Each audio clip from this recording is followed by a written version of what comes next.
All right. Decentralized finance, or DeFi, is a blockchain-based form of finance that does not rely on central financial intermediaries or transaction administration. DeFi is one of the biggest revolutions in the financial technology systems of our time. And to kick off the session, our knowledge partner McKinsey & Company will be enlightening us with the opportunities and challenges of decentralized finance. In McKinsey, Anutosh Banerjee serves leading financial services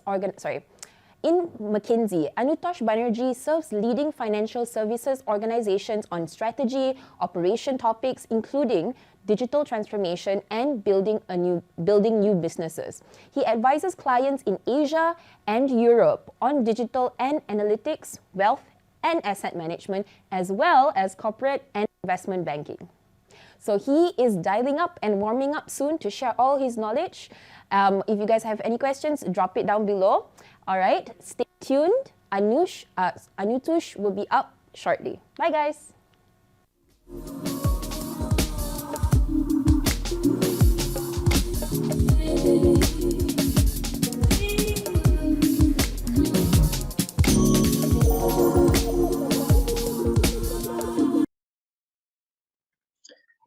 Hello, everybody. It's good to be here. My name is Anutosh Banerjee. I'm a partner with McKinsey & Company based in Singapore. I'm a leader in our banking practice and lead our work in blockchain and digital assets across the region. It's a lot of pleasure that I have by taking you through a discussion on the opportunities and challenges of decentralized finance. So we have about 20 to 30 minutes to talk about decentralized finance, which is never enough time for a topic like this, which is such an exciting new area emerging into finance and moving very, very rapidly as well. But we'll try to cover some of the basics, look at opportunities from an investor lens, but also particularly from a participant lens in financial services, and then end with sort of challenges and which can also give us embedded within it where the sector can go. So let's sort of start with a first element really of why digital assets are relevant today. But before I even sort of take you through what's on this page, maybe just to sort of step back as to why are we talking about this now? And we probably should go back and understand the whole nature of the internet itself. And the whole opportunity starts from the billions of people who are connected to the internet relative to the billions of people who have access to a bank account. And the people who have access to the internet are just a multitude or order of magnitude more than individuals that have access to a bank account. And that's where the opportunity comes from. And why now is, if you think about the internet or the web, we have had sort of 3 iterations of the web so far. So we started with Web 1.0 in the late 90s. We came into Web 2.0 in early 2000s at the beginning of the century. And then we've been living through Web 3.0, which in a way started from more or less around 2016. And Web 1.0 really gave us the opportunity to have the internet as we know it, which is basically we could share information. We could put up a website and we could understand what's on the website. So really more or less a read kind of a internet that we knew in the late 90s. We then came to a Web 2.0, which allowed us the ability to read and write. That also allowed us the opportunity to contribute back to the internet. And that gave rise to social media, mobiles also came about. And that sort of really took off in terms of the users from the millions who were in Web 1.0 to the billions who are using the internet today in Web 2.0. But as I described in 2016 or so, what people call the semantic web, where you can sort of read, write, and execute. And sort of machines or devices can not only read and contribute information, but they can also execute real time. And that semantic web really takes the users from, if you think about the machines and the individuals using it, potentially up to the trillions. And we are just at the beginning of this era. And you're seeing that unfold in financial services in the form of decentralized finance. So that's the opportunity and the context behind digital assets. But if we just step into digital assets and look at why are they relevant today? So there are three elements you can distill it into perhaps. One of them are the value pools are quite significant. And we'll sort of look through whichever lens you look through, either in terms of transaction volumes in the largest digital assets or the number of people who are owning some form of cryptocurrency across the globe, or you look at the market capitalization of some of the largest digital assets, it's actually quite high. The second is user engagement. And you can look at many different ways to know that digital assets really drive user engagement. And you can argue that a lot of it is because of the inherent volatility of the asset class. But whatever the reason might be, it does drive users to engage with digital platforms that offer digital assets a lot more. And you can see that in evidence with, for example, PayPal, when PayPal enabled digital asset access inside their mobile wallet. Users came in to check into the mobile wallet almost on a daily basis. And that drove off adoption for the period that they publicly reported up to 2 times than people who did not own digital assets on their mobile wallet. And digital assets clearly have been going through increasing adoption. And we don't see that anywhere else, but here in Asia, right? I mean, there's the digital asset exchanges in Asia really contribute to a large amount of the global volume. And you've been sort of seeing also various reports coming through on what proportion of the population has owned cryptocurrency or a digital asset at some point. And that has been growing as a proportion of the population quite rapidly. So therefore, it's quite relevant today, and that's from the lens of us as individuals. Maybe let's move to the following page and look at the factors that are driving institutional participation. So it's not just individuals, but it's also institutions. And we've been reading it in the headlines where some pretty marquee financial institutions globally have been trying to participate in the opportunity that's been presented by digital assets. But again, you can take a step back and ask yourself, why is it now that we are seeing so much activity? So there are, again, several factors that have contributed to it. Some of them are around the regulatory clarity, as an example, and there are jurisdictions globally, let's say Switzerland or even in Asia, Singapore, and clearly all of us in Southeast Asia are seeing greater and greater regulatory clarity emerging. There's a lot more to be done, but that clarity has increased from what it was maybe 3 years ago or so. There has been more capital flooding into digital assets. I mean, initially, it was very much a retail user engagement that moved into sort of hedge funds, family offices, and we are seeing more and more capital come into some of these digital assets to take advantage of the returns that are on offer.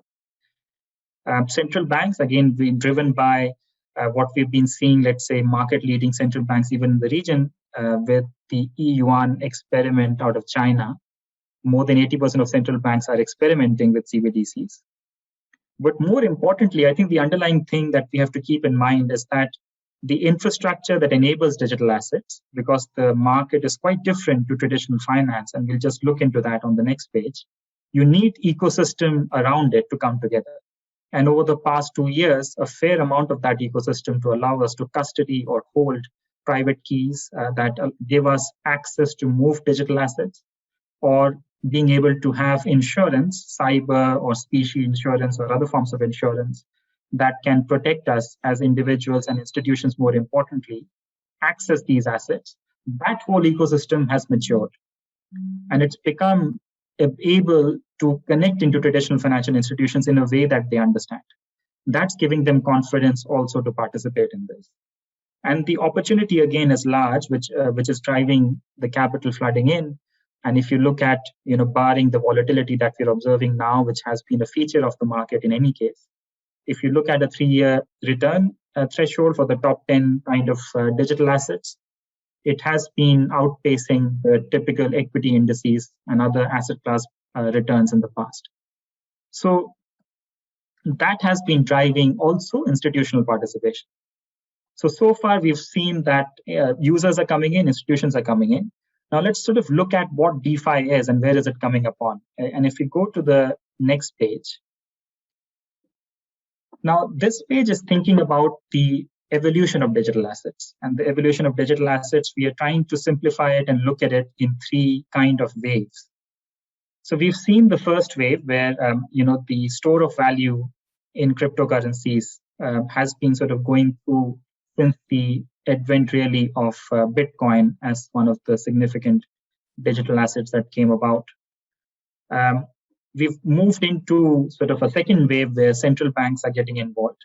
So in the first wave, what happened was there was a new type of digital currency that was running on distributed immutable ledgers.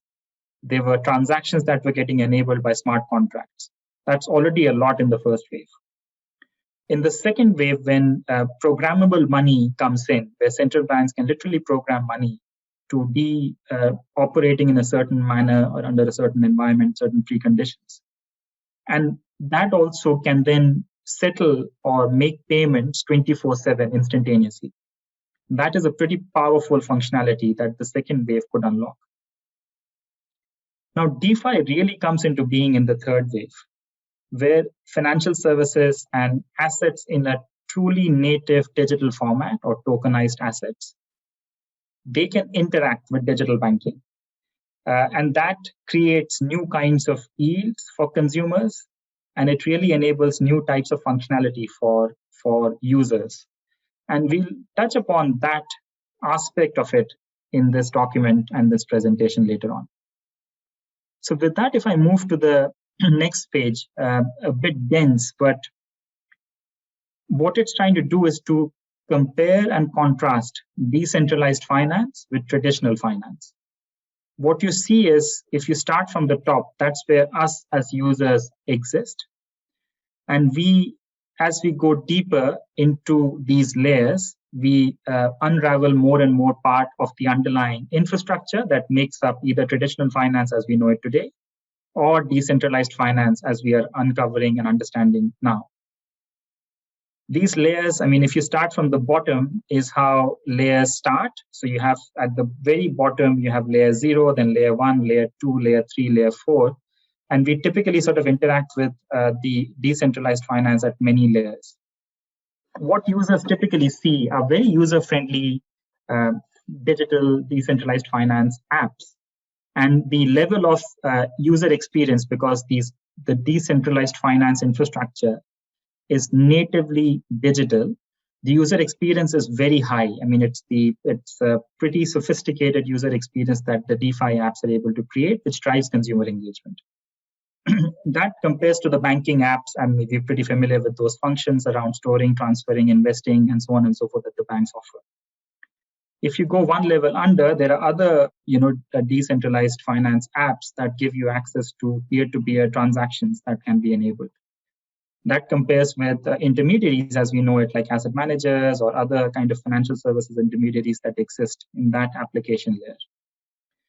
If you go further still, you have these kinds of protocols and smart contracts that enable a fair amount of complex functions to be carried out, that financial services and financial institutions typically have created and crafted for us, partly digitally, partly through sort of manual interventions.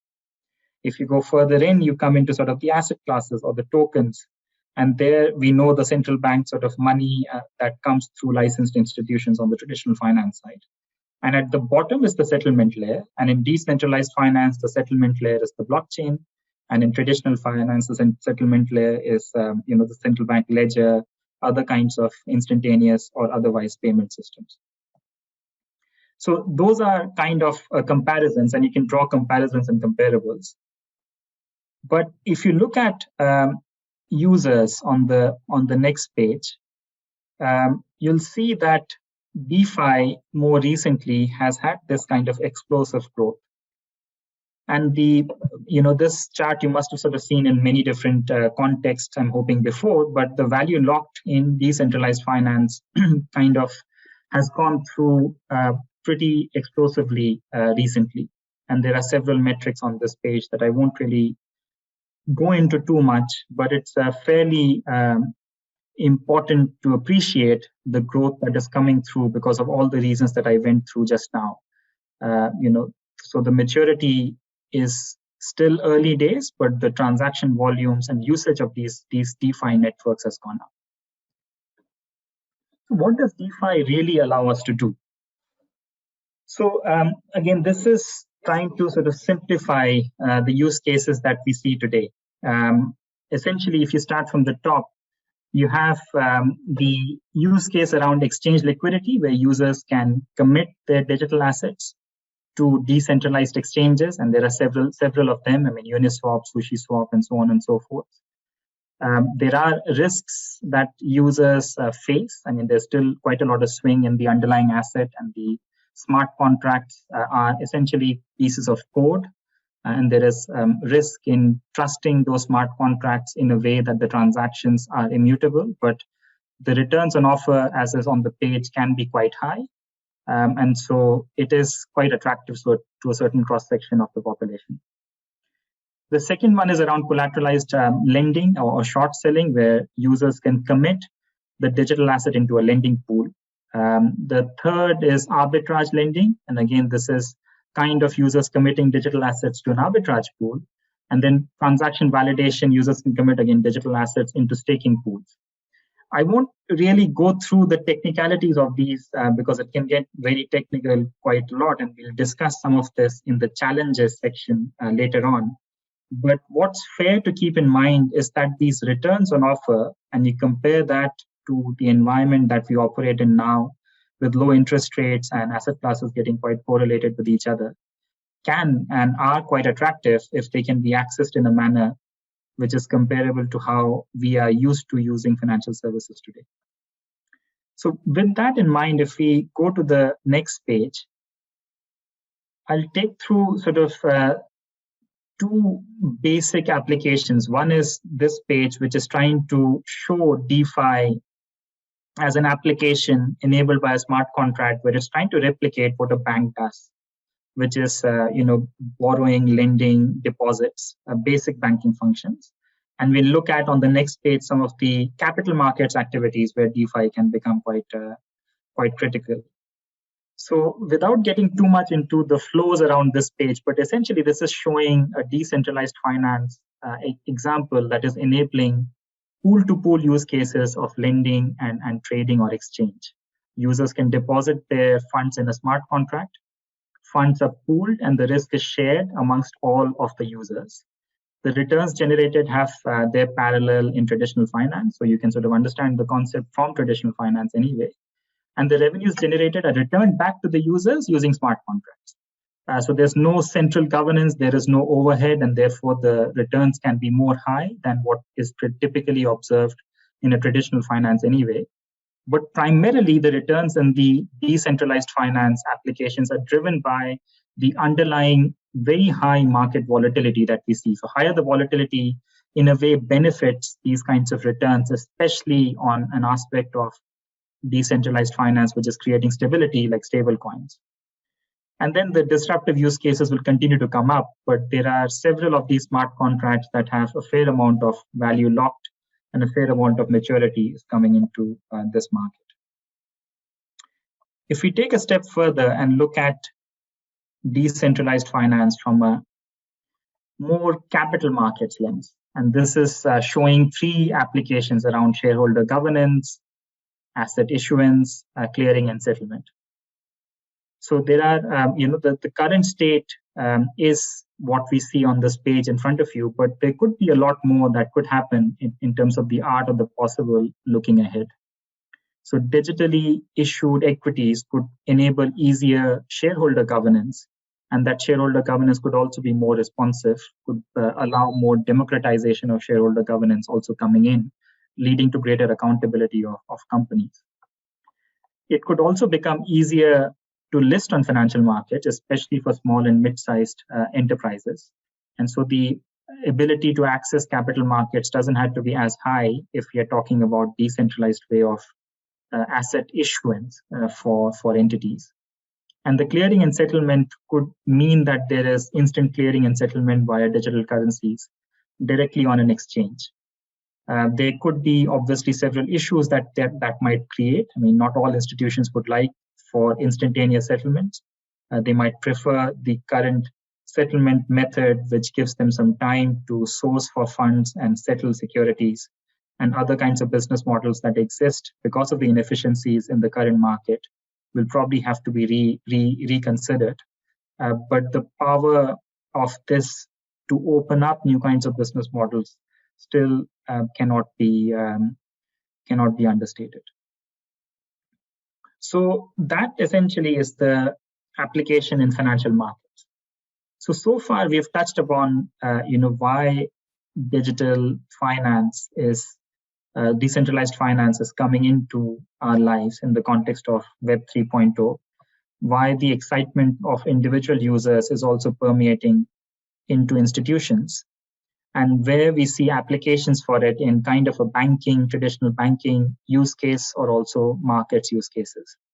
Maybe let's turn to some of the near-term challenges that need to be addressed as we look to scale decentralized finance further. And that within it will also have perhaps some clues of where decentralized finance can go. So currently, as we just looked through, there's a fair amount of layering of decentralization in the DeFi environment, which mirrors traditional finance. There are no intermediaries, however, and the decentralized finance works through smart contracts and the programmability of contracts and software and code. Within that, therefore, there is an issue of throughput or transaction fees that comes up, which then inhibits scalability. And there are several kinds of technological solutions being considered to look at whether everything needs to settle on the layer 0 blockchain, as we looked at, and whether we can enhance scalability of these platforms by leveraging other applications across different layers of the blockchain infrastructure. There are several parallels of that in traditional finance also. For example, when we trade equities, not every particular trade that we as users put through our intermediaries, be it a bank or a broker-dealer, ends up getting settled one for one on an exchange. There's a fair amount of market making, fair amount of internalization of flows, and other kinds of innovations that have happened that allows us to really benefit from having the greater sense of liquidity and more functionalities that are available to us as users. Some of that needs to permeate and make its way into DeFi, but there are currently scalability challenges and throughput challenges, and transaction fees can be quite high. The second is a conundrum within decentralized finance.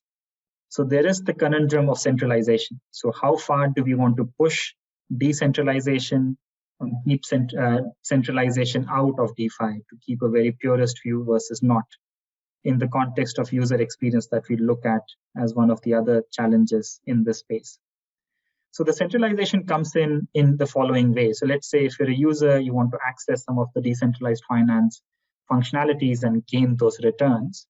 So you would have to go into the decentralized finance world. To go into the decentralized finance world, you would need access to a token. To get access to a token, you would have to take some of the fiat currencies. Let's say, for example, we take some US dollars, open an account at Coinbase, find a way to move that into an exchange like that. Then that allows us to exchange those fiat currencies into, let's say, a stable coin or into a token on the blockchain itself. Could be an Ethereum, could be a Bitcoin, or so on and so forth. We can then, once we have these stable coins or cryptocurrencies, we can then take advantage of the smart contracts that we talked about. Let's say we take advantage of such a protocol and we use some kind of an intermediary wallet on the internet to transfer that across into the protocol. And that's when we can start accessing some of the returns that we talked about. But the entry point is controlled by an exchange, which can, in more or less occasions, be a centralized exchange. So greater the volume of decentralized finance, the more centralization we are sort of also incurring as an expense in this process. So if you take a purist lens, is that truly DeFi or is that more centralization? So there's that conundrum that needs to be resolved as a challenge in this space. The third point is quite an important point. So it's a very complex point, and that's why progress has been non-linear in this space. And there's been a fair amount of volatility as some of the clarity comes through in the near term, which then is an expense as the market takes the next step forward. And that clarity is required at multiple levels. So we talked about regulations earlier. There's clearly, as more and more institutions get in, what is the accounting treatment for these kinds of decentralized finance, digital assets that are getting access to through DeFi as they get on balance sheets of corporations? What's the accounting framework? How should the tax be thought about? What happens if smart contracts really have a code error? So what kind of legal audit frameworks would be put in place to provide for those errors and accounting for them properly? And obviously, the whole underlying issue of consumer protection comes in this. So it's a pretty big challenge that DeFi has to overcome. And some of these challenges are also some things that we incur in our traditional finance mechanisms. And again, they have to permeate into the DeFi world. And the last one, I mean, I sort of touched upon that as we went through the context of centralization. And this is around the fragmentation of user experience. There's, again, several things that need to happen or can come into place for this. But the user experience, while in some of these different applications, in and of themselves, the digital experience is very high.